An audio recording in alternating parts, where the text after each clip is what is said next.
Hello, नमस्ते beautiful souls. स्वागत है आप सबका फिर से मेरे चैनल लाइट हाउस टैरो पे।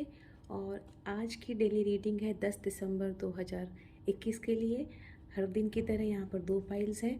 आपको कोई एक पाइल सिलेक्ट करनी है जिसकी तरफ आप ज़्यादा आकृष्ट होते हैं, और उसके बाद में हम आपकी रीडिंग में जाएंगे। मैं आपको पाइल्स दिखा देती हूँ। पहले ये वाला, ये है पाइल नंबर 1।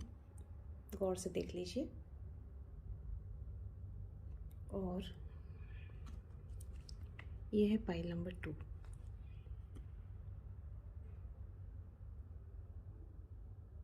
ठीक है, आप पाइल सिलेक्ट करिए और हम उसके बाद आपकी रीडिंग में जाते हैं।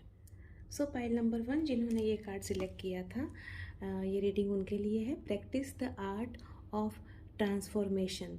तो आपको जो है ये आर्ट को, ट्रांसफॉर्मेशन के आर्ट को प्रैक्टिस करना है। देखते हैं मैसेज क्या कहता है, उसके बाद हम डिस्कस करेंगे इसके बारे में। Acknowledge one situation in your life that is taking your power. तो कोई ऐसी सिचुएशन जो आपको पावरलेस बना रही है, जो आपसे आपका पावर ले रही है, ऐसी सिचुएशन को आपको ढूंढना है कि कौन सी सिचुएशन है लाइफ में ऐसी। Transform that situation into something positive and maintain that perspective as a spiritual discipline for the entire day. और उसके बाद में जब आप देख लें कि कौन सी परिस्थिति है जो आपका पावर ले लेती है, उसको आपको ट्रांसफॉर्म करना है, एक पॉजिटिव वे में उसका काया पलट करना है, यूँ कह सकते हैं आप। राइट। तो इस तरह से आप काया पलट करेंगे अपने विचारों का, और उसके बाद में वो विचार जो हैं जो आपके जीवन का काया पलट करेंगे। ठीक है। When your spirit slips into negativity, simply breathe and then pray your way back to an inner space of positive visualization। तो हो सकता है दिन में जब आप अपना ये काम कर रहे हों और आप अपने आप के ऊपर पॉजिटिव एफर्मेशंस के साथ में आगे बढ़ रहे हों, तो नेगेटिविटी भी आपको कहीं ना कहीं घेरे।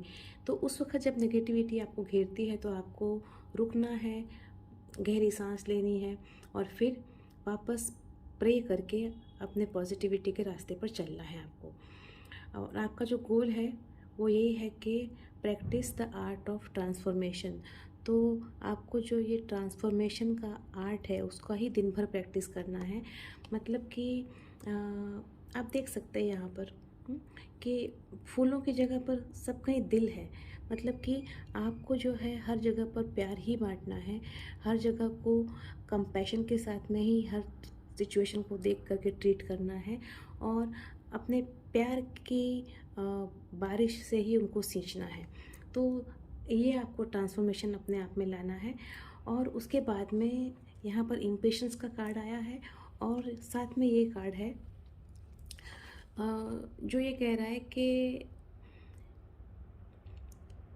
जब आप अपसेट होते हैं ना, तो क्या होता है कि आपके जो विचार हैं, जो अपसेट हुए हैं, तो उस वक्त की जो फीलिंग्स हैं वो सीधी दिल में जाकर बैठती हैं, और फिर दिल में जाके बैठती हैं, आपके फेफड़ों में जाकर बैठती हैं, और फिर वो सब कुछ भारी हो जाता है। तो उससे आपको बाहर आना है, और उसके लिए आपको जो अफर्मेशन दिया है वो यही है कि I experience and express a healthy balance of all 5 basic emotions, including sadness, anger, fear, love and joy. I nurture others as I nurture myself। तो ये जो कार्ड है यहाँ पर आपको देखिए कि आपको अपने आप को नर्चर करना है। किस तरह से करेंगे आप अपने आप को नर्चर? अपने आप को, आपका काया पलट आपको करना है, और जब आपका काया पलट होगा तो आप दूसरों का भी ख्याल रख पाएंगे। और जब आप दूसरों का ख्याल रखेंगे तो आपके जो सारे 5 इमोशंस हैं, दुख है, गुस्सा है, डर है, प्यार है, खुशी है, उन सब में एक बैलेंस आएगा। राइट।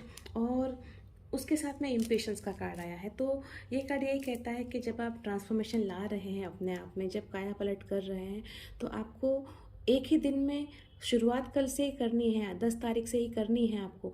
लेकिन इसका मतलब ये नहीं है कि उसी के दिन आपको सारे के सारे रिजल्ट्स मिल जाएंगे। उसके लिए आपको राह तकनी पड़ेगी, पेशेंस रखना पड़ेगा, क्योंकि अगर आपने पेशेंस नहीं रखा तो आपके बनते हुए काम भी बिगड़ जाएंगे। तो दिन भर में आपको करना यही है कि कम्युनिकेशन अपना ठीक रखिए, क्लियर रखिए, साथ में अपने सारे इमोशंस को बैलेंस में रखिए, ट्रांसफॉर्मेशन पे काम करना है, मतलब जो भी नेगेटिविटी आ रही है दिमाग में, दिल में, ख्यालों में, उन सबको दूर रख करके पॉजिटिविटी के ऊपर काम करना है और उस तरह से आगे बढ़ना है।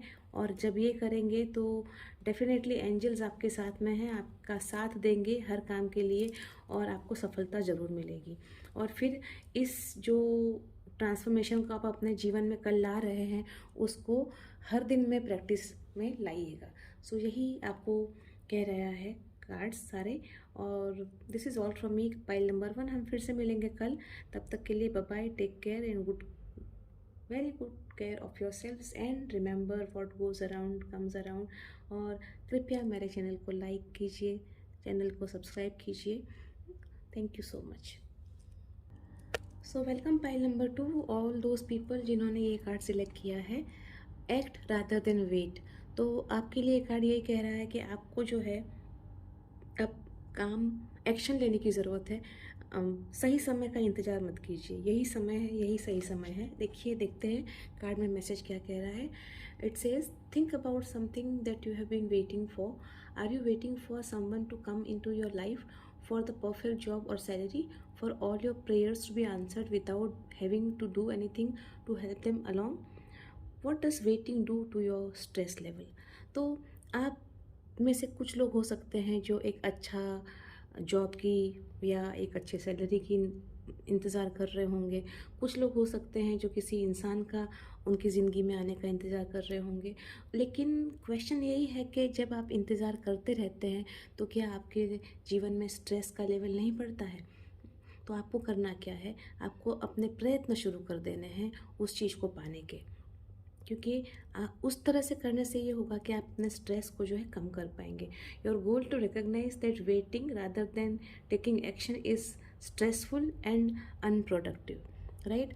तो ये कार्ड आपको यही कह रहा है कि ये वक्त जो है वो है एक्शन लेने का, वेट करने का टाइम अब ख़त्म हो चुका है और आपको एक्शन हर चीज़ के लिए लेनी है, मतलब राइट। आपको जो है अपने हेल्थ के लिए, अगर आपको हेल्थ की कुछ प्रॉब्लम्स हैं तो हेल्थ के लिए एक्शन लेनी है। अगर आप जॉब चाह रहे हैं तो आपको अलग अलग जगह पर जाकर मिलना पड़ेगा लोगों से। अगर आप किसी पार्टनर को चाह रहे हैं तो आपको उसको मैनिफेस्ट करना पड़ेगा, उससे जाके मिलना पड़ेगा। तो इस तरह से आपका जो है ये वक्त है, आज के दिन में आपको एक्शन लेना है। उसके बाद में जो हमारे पास ये कार्ड है उसमें ये दिख रहा है कि I tend to have accidents और other life threatening health problems. तो मैं देख रही हूँ कि कुछ लोगों का हो सकता है कि एक्सीडेंट हुआ हो, या कुछ लोगों को दूसरे कोई तरह की बीमारियाँ हुई हो, या ऐसे ही कोई लाइफ थ्रेटनिंग प्रॉब्लम्स से वो लोग गुजर रहे हों। तो उसके लिए अफर्मेशन ये है कि I know what my purpose in life is, my faith in a higher power gives my life meaning and purpose. तो आपको यही बोलना है कि मेरा जो फेथ है हायर पावर में, मैं अपने भगवान में, मैं अपने गुरु में, मैं अपने ईश्वर में, मैं अपने अल्लाह में, मैं अपने जीसस में पूरी तरह से मानती हूँ या मानता हूँ। और वही जो फेथ है वही मुझे हायर पावर से जोड़ती है और मेरे जीवन को एक सार्थकता का संदेश देती है। और उसके बाद में है ग्रेटिट्यूड का कार्ड। तो आपको जो है सबसे पहले अपने दिल को खोल करके हर एक किसी को अपने जीवन में होने के लिए शुक्रिया अदा करना है, ग्रेटिट्यूड उनको दिखाना है। और वो ग्रेटिट्यूड दिखाने के लिए आपको किसी सही समय का इंतज़ार नहीं करना है, वो सही समय अभी ही है। तो अपना ग्रेटिट्यूड दिखाइए, उनको बताइए कि वो उनका होना आपके लिए क्या मायने रखता है। चाहे वो कोई भी हो सकता है, घर में कोई इंसान हो सकता है, वर्क फ्रंट पे कोई इंसान हो सकता है, अड़ोस पड़ोस में कोई इंसान हो सकता है, कोई ऐसा जिसने ज़रूरत के समय आपकी मदद की हो, जो हमेशा आपके साथ में कंधे से कंधा मिला के चलता हो, जो हमेशा आपके पास खड़ा रहता हो, जिसका सहारा आपको बिना बोले मांगे मिल जाता हो। ऐसे इंसान के लिए आपको ग्रेटिट्यूड एक्सप्रेस करने की ज़रूरत है।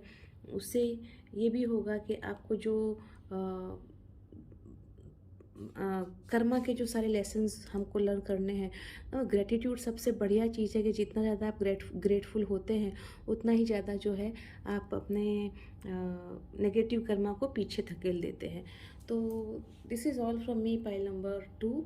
आई होप आपको रीडिंग अच्छा लगा होगा। मेरे चैनल को कृपया लाइक कीजिए और सब्सक्राइब कीजिए।